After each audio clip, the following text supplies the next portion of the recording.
Hi, I'm Juliana Johnston Centuria, Morah Chanah, and this is Jonathan. Hi. Shalom. We're working on lesson 16, and we've got a new sound this week, and here's the word to listen to and tell me what sound is new. Nair. Nair. What sound is new in that word? No. Right, the N sound. Here it is in another word, yayin. Yayin. Nice. So you can hear the N at the end of that word, right? So in nair, it's at the very beginning. And do you remember what nair is? Candle. Right, like two little candles burning bright. Do you remember that Shabbat? Two little candles narrow. Nerot. Very nice. Okay, good. Nair and nerot. And if you wanted to say that Hebrew R, remember how that's a little bit different than the English? Not quite. Nair. Nerot. Nair. Nerot.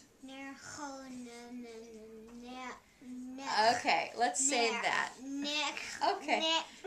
All right, and then do you know what yayin means? Wine. Right.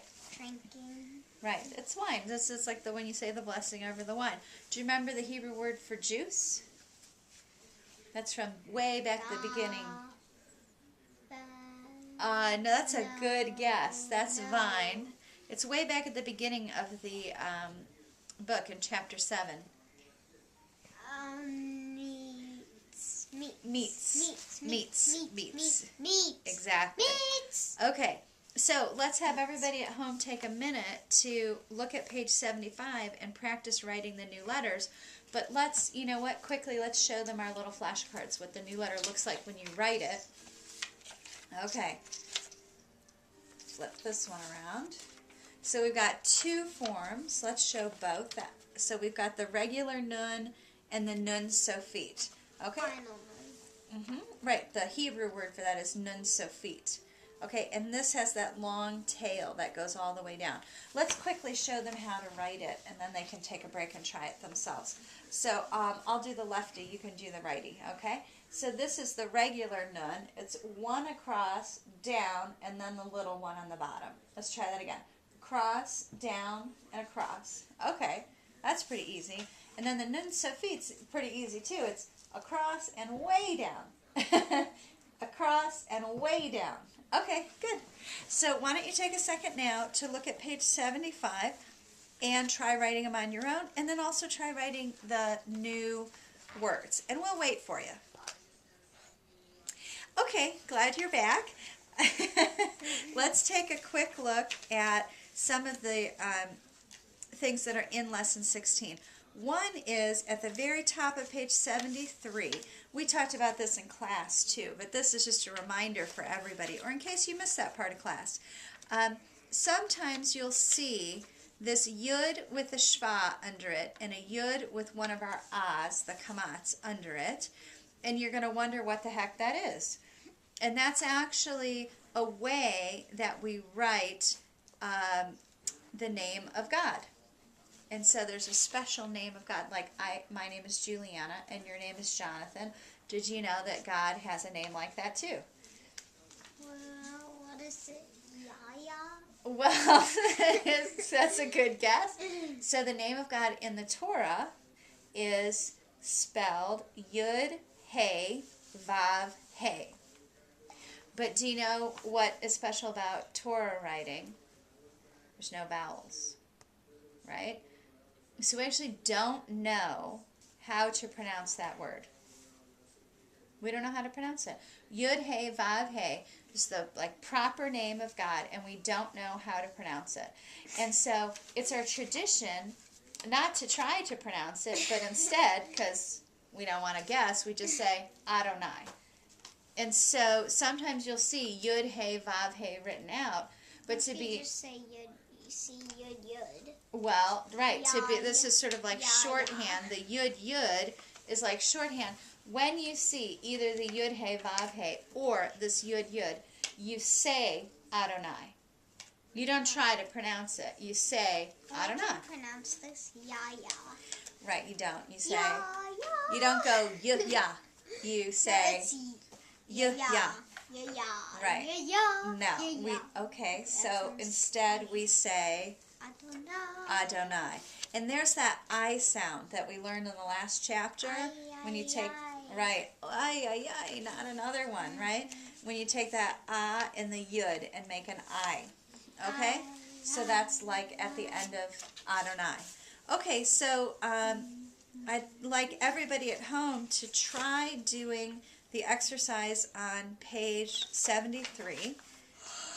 And on page 74, there's one other thing I want to talk to you guys about at home and here. There's a special combination that this chapter is introducing, and it sounds like echa at the end of a word. Echa. Echa. And you can see at the top of page 74, there's two different ways to write it. And what they're basically saying is when there's a yud in there, you don't hear it in this combination. Right, it's just echa at the end. So let's look at a word that this might apply to. So like I'm on line 1 on page 74. How do you think you might say that first word? Panecha. Right, so you're seeing that yud, but don't let it confuse you. It's one of those funny Hebrew exceptions. As we finish this book, you're going to find that we're getting to the level of some of these picky exceptions because you guys are ready to learn some of these little details. Okay, so how about the second word then on line 1? I hope you're following along at home too.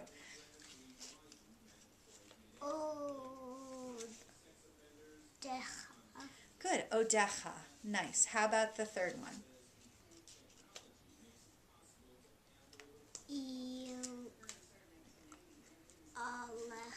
Two dots like that sound like eggs in a nest. Remember? So what do you think that sounds like? Elecha. Good. Do you want to try one more? Okay, this will be the last one. Okay. Ma'ashecha.